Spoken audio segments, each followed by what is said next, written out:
या किसी फार्मर को चोट लगती है तो सर्जरी तो नहीं करवाता, क्या करता है, घर पे ही हल्दी तेल लगा के पट्टी बांध ली। तो वही चीजें पशुओं के साथ है। पशुओं को ज्यादा मतलब एक ऐसे डरावने रूप में या सीरियस लेने की जरूरत नहीं है। जो बीमारियां अपने अंदर है वही बीमारियां पशुओं के अंदर हो रही हैं, सिर्फ अपनी एक सोच अपने को चेंज करनी है। बाकी जैसे कि आज जिन्होंने ये प्रोग्राम ऑर्गेनाइज करवाया है, डॉक्टर जोगिंदर, मैं उनका तहे दिल से आभार व्यक्त करता हूं कि आपको इतनी अच्छी सेवाएं दे रहे हैं वो, और बहुत अच्छे मतलब जानकार डॉक्टर हैं। मैं पिछले 4 साल से इनके पास आ रहा हूं, मतलब कि फार्मर के बारे में इतनी गहराई से सोचते हैं कि हाँ भाई मेरा कोई फार्मर पीछे ना हटे। आज भी 1 हफ्ते से ये लगे हुए हैं कि मेरे किसान भाइयों को ज्यादा से ज्यादा नॉलेज मिले। तो मैं मिस्टर संजय नरवाल जी से रिक्वेस्ट करना चाहूंगा, दीपक जी को, पहले दीपक जी को मैं आमंत्रित करना चाहूंगा, वो कुछ आपको और एक्स्ट्रा बताएंगे ताकि आप अपने जीवन में कुछ हासिल कर सके, कुछ सक्सेस हासिल कर सके, कुछ बेनिफिट उठा सके, पता चले भाई आपको भाई पशु रखने का कितना फायदा है। धन्यवाद। बहुत बहुत धन्यवाद महेश जी आपका, और आप सभी का ही बहुत बहुत धन्यवाद। आप इतनी कीमती समय निकाल के इतनी गर्मी में आप आए हो, और आप सबके इस डेडिकेशन को देख के एक बार आप सभी के लिए, खुद के लिए खासकर एक बार जोरदार तालियां होती हैं। महेश जी ने बताया हमारे संजय सर लगभग 15 साल से इस अभियान से जुड़े हुए हैं, लेकिन इस अभियान को हमने नाम दिया है फिनिक्स काल 2009 में। ये एक अभियान का एक पार्ट है जो अभी चल रहा है। इससे पहले जो हमारा अभियान चला था उसका नाम था Phoenix life science private limited. उसका मेन उद्देश्य क्या था, फार्मर्स की खुशहाली बढ़ाना। और फार्मर्स की खुशहाली कैसे बढ़ेगी, वो पशुओं के स्वास्थ्य को मेंटेन करके।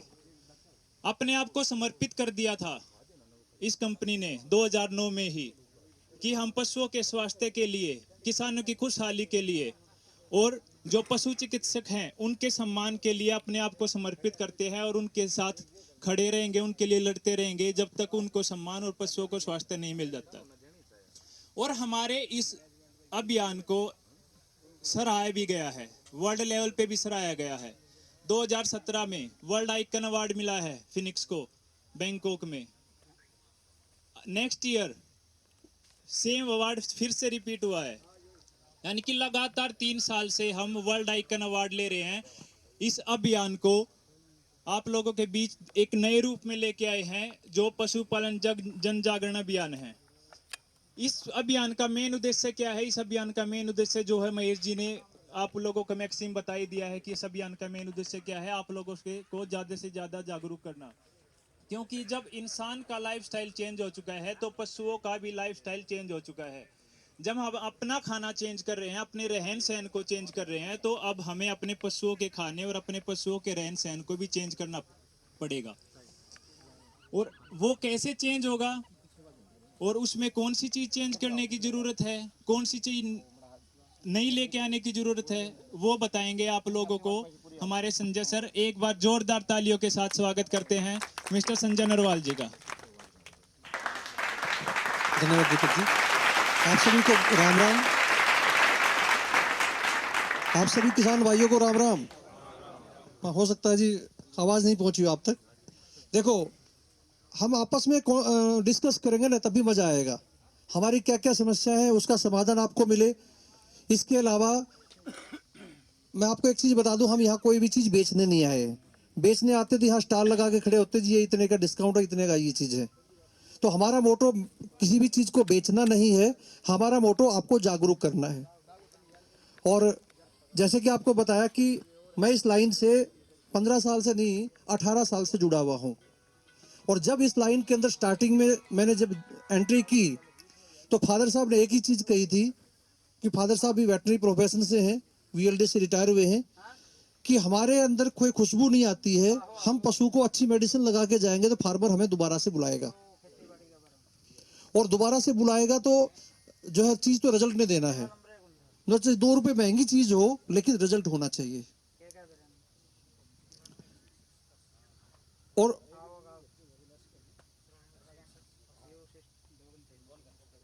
नहीं 40 मिनट का 30 से 40 मिनट का समय लेंगे। और मैं पशुपालक भाइयों से रिक्वेस्ट करूंगा कि 30 मिनट सिर्फ अपना मोबाइल स्विच ऑफ कर लें या साइलेंट कर लें, क्योंकि फिर समझ में नहीं आएगा तो कोई फायदा नहीं है जी। कहते हैं ना, दिमाग और पैराशूट खुलने के बाद ही काम करता है। माइंड और पैराशूट खुलने के बाद ही काम करता है। पता नहीं कौन सी चीज ऐसी हो जो अपने काम की हो और बात करते करते स्किप हो जाए। आप मेरी बात से कितने सहमत हैं कि हमारे बच्चे पशुपालन से दूर होते जा रहे हैं? हो रहे हैं नहीं हो रहे हैं? सारे हैं।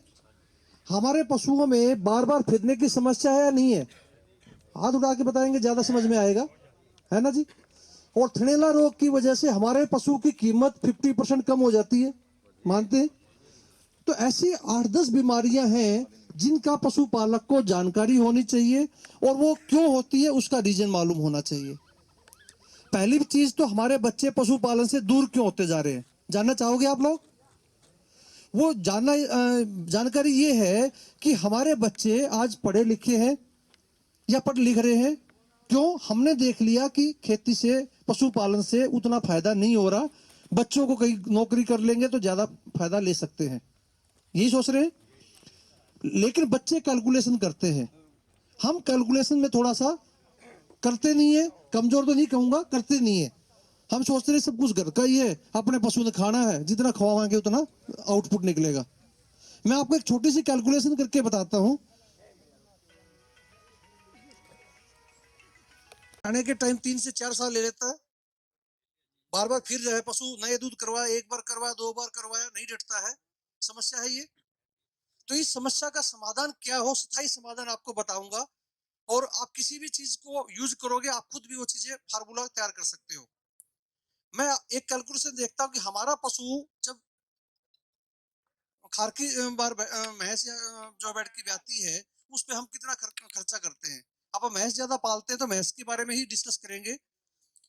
एक भैंस डेली जो है कितना चारा खा लेती है, आइडिया? चलो कोई बात नहीं, हम मान लेते हैं मोल का है, तूड़ी 10 किलो खा लेती। चलो देखो, आप लोग सहयोग करेंगे तो ज्यादा बेटर रहेगा। क्या रेट होगा जी तूड़ी का?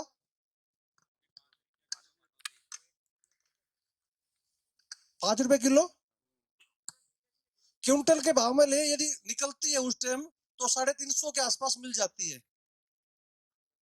तो 3.5 रुपए क्विंटल आती है। अब ईब तो हो सकता है 5 रुपए होगी। हम ये मानते हैं कि 10 किलो तूड़ी खाती है और 35, आपकी बात सही, आज का रेट ये है, लेकिन नया तूड़ा निकलता 350, 400 या 300 के आसपास मिल जाता है, और सारे लगभग फार्मर एक बार गिरवा लेते हैं। मैं ये मान के चलता हूँ कि हम कम से कम आपको वो दिखाएं। अब ये ना हो कि भाई इतना हमारा फायदा हो रहा है। 35 रुपए की तो तूड़ी हम पर डे उसको खिला देते हैं। और हरे चारा की बात करें, मेरे ख्याल से 8-10 किलो तो चारा भी डाल देते होंगे। 10 किलो हमने हरा चारा डाल दिया। हरा चारा क्या भाव है?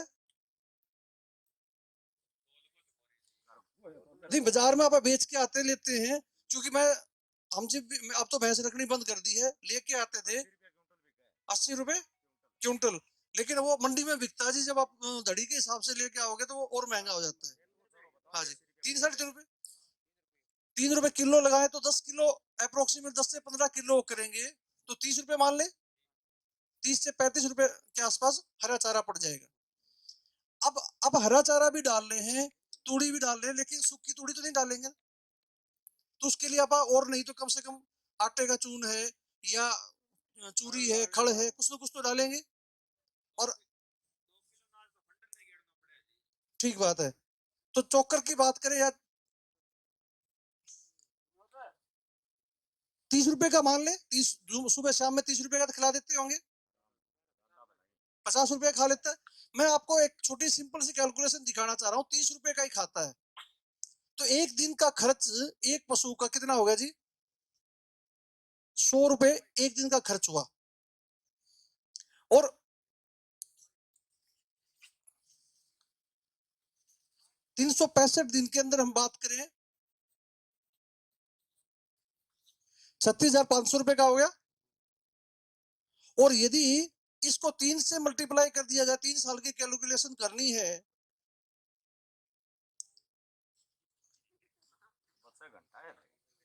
1,09,500 रुपए। खारकी जोटी ब्याई और हमने 1 साल का कैलकुलेशन नहीं किया जिसमें उसने घर का बाथरूम का दूध पिलाते हैं। आप सही कह रहे सर कि बचता कुछ नहीं है। जब खारकी जोटी तैयार होगी हम उसको बेचेंगे तो आप बिकेगी 65-70 हजार रुपए की। भाई 40,000 रुपए तो और भी ज्यादा कॉस्टिंग आ गई।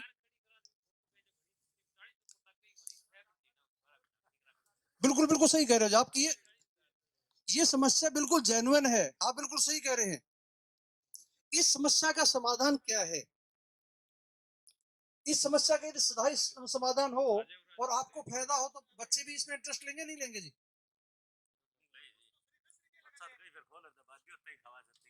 देखो आपको एक सिंपल सी और चीजें बताता हूँ। आप खेत में ज्वार बोते हैं या बाड़ी बोते हैं, इसके अंदर बाड़ी के अंदर आप बार बार जो है खरपतवार निकालते हैं, फालतू घास फूस जो होता है उसको निकालते नहीं निकालते? वो इसलिए निकालते हैं कि जो घास फूस पैदा होने में आगे बढ़ने के अंदर जो भी खरपतवार जो है पोषक तत्वों को जमीन से ले रही है उसको निकाल दिया जाए और फसल हमारी अच्छी से अच्छी उसके। मानते नहीं मानते? पौधे की बढ़वार के लिए क्या हमने कभी ऐसा सोचा है कि पशु की बढ़वार के लिए हमने क्या दिया? जो हम पशु को चारा दाना दे रहे हैं उसका 25% पशु के पेट के कीड़े खा जाते हैं। यदि हमने 30 रुपए का खिला रहे हैं, ये तो कम से कम माना है हमने, क्योंकि अब जो दूध देने वाला पशु उसको 3-3, 4-4 किलो भी डालते हैं। यदि 4 किलो डालते हैं और 4 किलो में से 1 किलो पशु के अंदर पेट के कीड़े खा गए तो नुकसान कितना हुआ? और 1 किलो कीड़े जो खा गए चारे को, यदि वो नहीं खाते, यदि दूध की उत्पादन बढ़ती हमारी तो दूध की उत्पादन कितनी बढ़ सकती थी? दूध का क्या भाव है इधर गांव में जी? 60 रुपए, 50 रुपए, चलो 50 मान लेते हैं।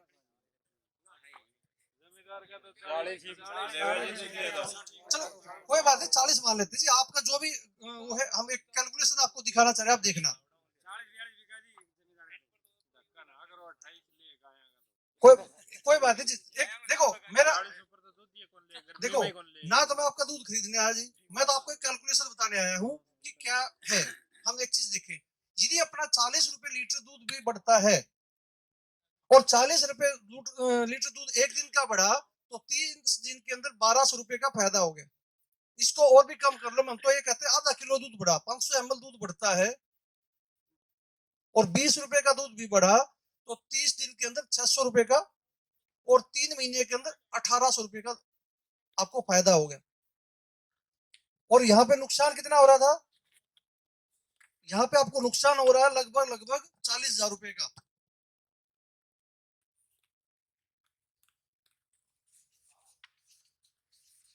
40 से 50,000 रुपए के आसपास, क्योंकि इतने तो। और इसमें एक कॉस्टिंग मैंने नहीं जोड़ी है कि सारे के सारे मेहनत अब आप खुद करते हैं। यही काम किसी लेबर को रख के, बिहारी को रख के करवाते तो उसको तनख्वाह देते वनहरी। एक आदमी घर का खुंड जाता है जी कि पशु जो है ब्याह शादी में जानका नहीं, ब्याह में गए तो सामने भाई जगह सानी नीरनी है या दूध काटना है पशु का, एक आदमी खुंड जाए देसी भाषा में कहे तो उस चीजों से कैसे बचे थी, उसकी कॉस्ट जोड़ेंगे 3 साल की, ये कॉस्टिंग और भी बढ़ जाएगी। इसका एक ही समाधान है कि हम पशुओं को टाइम टू टाइम केयर करनी पड़ेगी। जानकारी हम सबको है, सबको मालूम है कि पेट की कीड़ों की दवा देनी चाहिए, सबको मालूम है कि कैल्शियम देना चाहिए, सबको मालूम है कि मिनरल मिक्सर देना चाहिए। थोड़ी सी अपडेट आपको अपने आप को करना पड़ेगा। उसमें क्या अपडेट करना पड़ेगा? यदि हम एक पेट के कीड़ों की दवा देते हैं तो पेट के कीड़ों की दवा आएगी आपकी 100 रुपए से लेकर के 130 रुपए के बीच में, अच्छी कंपनी की।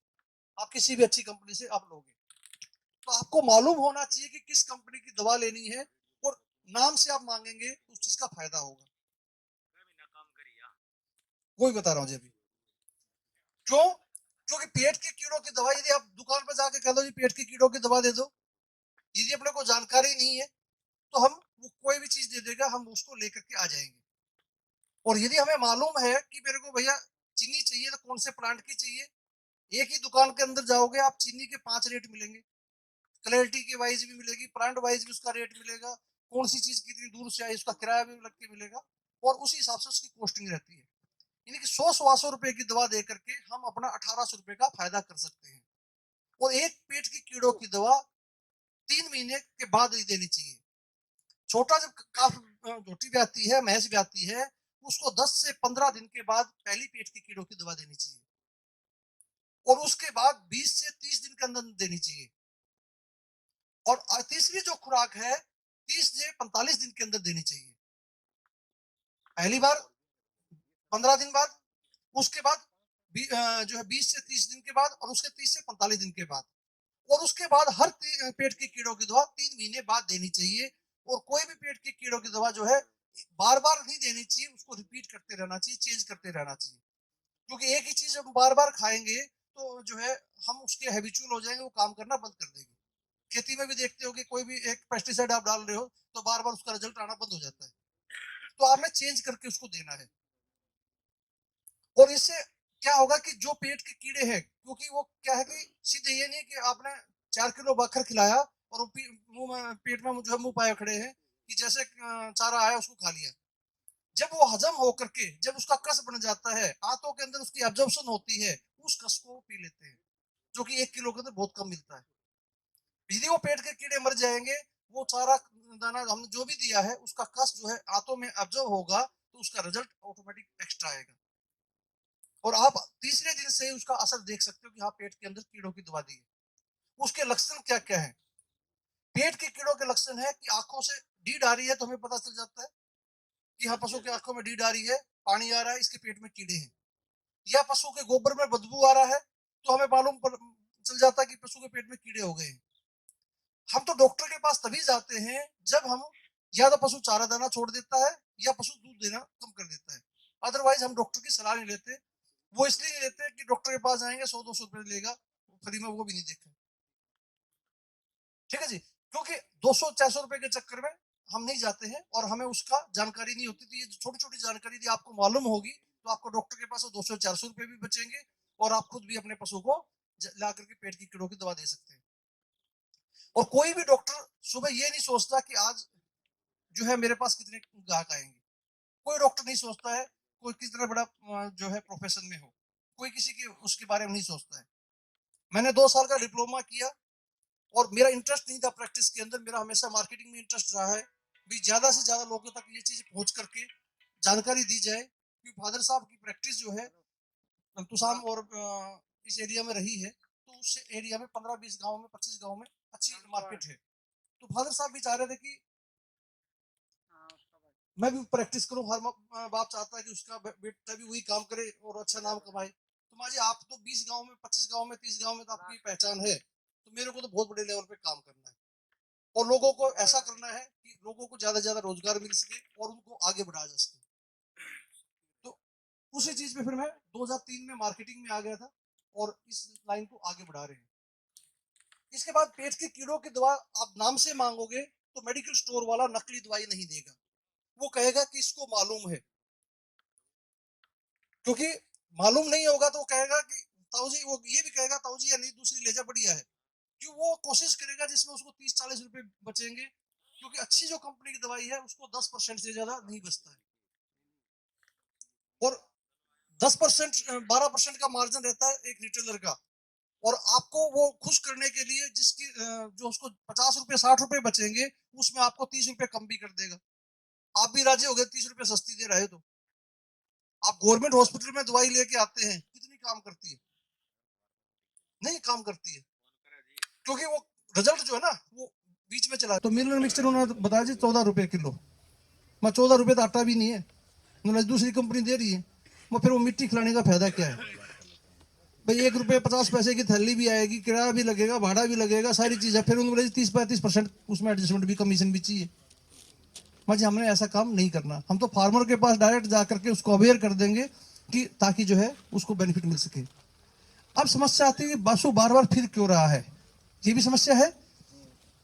पहले पशु आप लोग चराने के लिए गांव में लेके जैसे बड़ी में लेके जाते, समाना में लेके जाते थे, घर में 1-2-3 ग्राम में, मतलब एक तो पाड़ी रहता था, ठीक है। तो पशु जब चरने के लिए जाता था, एक तो पशु भागते थे, तो एक फिजिकल एक्सरसाइज होती थी उनकी। आज जो है आदमी एक्सरसाइज नहीं करते, पशुओं की तो होगी कहां से, ठीक है जी। दूसरी चीज, अलग अलग तरीके का घास खाता, थोड़ा सा आड़ मुंह मार लिया, थोड़ा सा उड़ मुंह मार लिया, मतलब अलग अलग तरीके से घास खाता था, तो उससे जो है अलग अलग तरीके से उसके विटामिन मिनरल्स उसके शरीर में चले जाते थे।